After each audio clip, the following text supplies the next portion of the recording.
Coming back to Europe for me is as those most of us from North America still are, have roots here. And we wander around and wonder just how different the world is that we've created on the northern part, at least, of that so-called New World of 500 years ago. I'm part of the expert panel. It's forward-looking approaches that I'm talking about. This is the actual recommendation. You may have seen it yourself. If you haven't, you can read it. The bits that I think are important are highlighted in red. You can see that it's an action call. It's not just saying to the Commission, think about something. It's saying actually do something. And that is, you actually need to promote a better understanding. And the critical phrase, I think, is around the coevolution. Because coevolution, as you know, is an absolutely critical concept in evolutionary theory.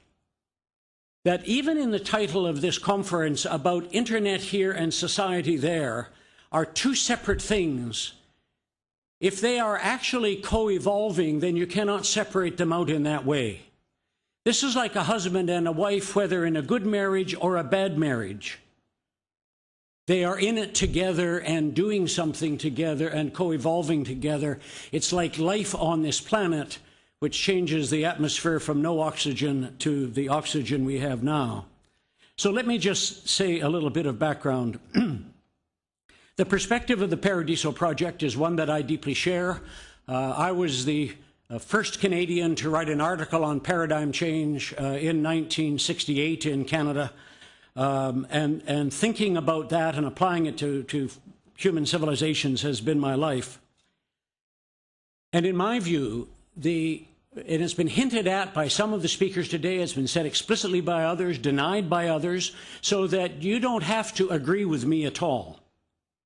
But my own view would be that we are facing a change that is far more profound than the one that as yet we will allow ourselves to talk about in public, that we will allow ourselves to talk about other than in fairly safe settings. And that is that the change is of our form of civilization and not within it. As most of the talk of becoming a digital society, or an information society, or even a knowledge society, is in fact a different version of a modern industrial society. It's not a change of that whole way of being into something else. I want to suggest to you that one of the reasons that modern industrial imagination is having trouble, that we have difficulty understanding the frame of reference that is changing for us, is, of course, one of the reasons is that no society goes around teaching its children what its most fundamental frames of reference are. It was not true of Aristotle's Greece. It was not true of Buddha's India. It was not true of the prophets of the Old Testament. It's not true of Canada today. But we understand that by having an imagination that is fragmented, that is, we all know we do pieces better than we do wholes. It is short-term. You discount the future, not just in economics. It is shallow and superficial in the literal sense. I don't mean that as a value judgment, but in the sense that you do not dig under in a systemic way. You literally look at the surface. And if you take those three attitudes and apply them to the physical world, it turns out that you have so much physical power that you are able to develop a civilization that literally thinks it can master the world. It can send rockets to the moon outside its own universe. We can receive light signals from virtually the dawn of this universe. It is quite remarkable, and it has given us such a heady sense, particularly those who are my age and my gender, that we are so powerful we are like gods. But it also means that humility is not our strength, that listening quietly to a quiet voice is not our strength, that our strength is in bulldozers and caterpillars, and as you see when you watch highways being built in my part of the world and now your part of the world, mountains make no difference. We simply blast through them. My grandmother, in contrast, said to me the worst thing I could become was a shallow person. In her view, I should be farsighted, broad-minded, with a depth of judgment. We won't go into whether I've succeeded. But as I've come to understand our evolution as a species, the 200,000 years that the bottom line represents, and of course it's not to scale, but 200,000 years as a species, which we've only known because of the Human Genome Project, and the little purple dot on the bottom left-hand side is when our species arrived in Western Asia and Europe. That's twice as long ago as we arrived in North or South America. So you and Europe are, in that sense, ahead of us. But at the time, there was only one form of civilization possible if you were anywhere on the planet as a Homo sapien, and that was as a tribal culture. It's all there was 40,000 years ago. It was all there was 10,000 years ago. Then a second form became optional. It wasn't required. It was simply an option of learning to do settled agriculture. And it's not that one is good and the other is bad, but the fundamental ontology and epistemology and axiology, that is the understanding of reality, the understanding of the human being, and the understanding of what is of value. You cannot translate the one form of culture into the other because their physical and other requirements demand change. Now, we kind of know that in the abstract. We have experts on that. And then you move along another 5,000 years and settled empires emerged in what we think of now as in the eastern end of the Mediterranean and eventually even in our part of the world, at least in some bits of it. And then, of course, in the last 1,000 years, a modern industrial form of civilization. And most of what we talk about as sustainability means let's keep all those arrows going. And if we can't keep them all going, at least let's get everybody up onto that blue line, and we will then be sustainable. And sadly, most of the talk of sustainability is how do we keep the modern industrial world going, whether as a digital society or whatever. And of course, the elephant in the room is that the evidence mounts up that every form of society is under question.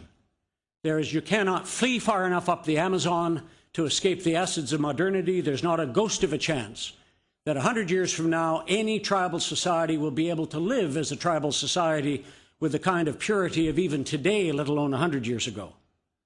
We know where everybody on the planet is. We have not found anybody we did not know was there for over 25 years. We found them on an island in the archipelago of Indonesia 25 years ago by satellite, and at the time we found them, they did not yet have fire. Now, of course, they have Zippo lighters and God knows what else. Think of what they have gone through. The fact is, our 20-year-olds know about those questions. There isn't a politician in the world that will speak honestly to our children about their future. We just tell them to go to university, be smart, get a good job, and they'll be fine. If you believe that, there is moose pasture in Canada I want to sell you. I want to suggest to you that there's an opportunity that Mark talked about, that others have hinted at, that we need to think about deeply and explicitly. And that is it possible that ours is a time in which a new form of civilization is both required, and is it possible that it's also already happening if we could learn to look at it with the kind of eyes that would pay attention to it? In very simple terms, this is a map of the underlying sense of reality that changes through human evolution. At the moment, the traffic is from the bottom left-hand corner to the top right, as I've suggested. And if you look at where complexity science is, which has been referred to explicitly and not explicitly, but implicitly by many speakers today, if you look where systems are, if you look where an understanding of what a marriage is by 20-year-olds today, whatever culture they're in, you will find you cannot squeeze it into the bottom left-hand corner. You can only squeeze it into a world that is dynamic, that moves, and that is relational. In summary, then, the internet, I think, is far more transformative than we let on, that our world itself is moving far more profoundly than most opinion leaders are prepared yet to face or face up to. That doesn't make them bad people. It makes us normal, because as was shown, one of the things we do as a species is want to cleave with each other. If you want to get elected, don't say things that everybody empties the room.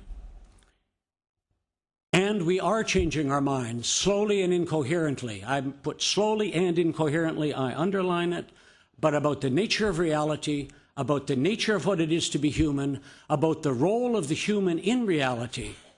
And fundamentally, one of the ways we're thinking about it is that for good and ill, we are co-creative creatures.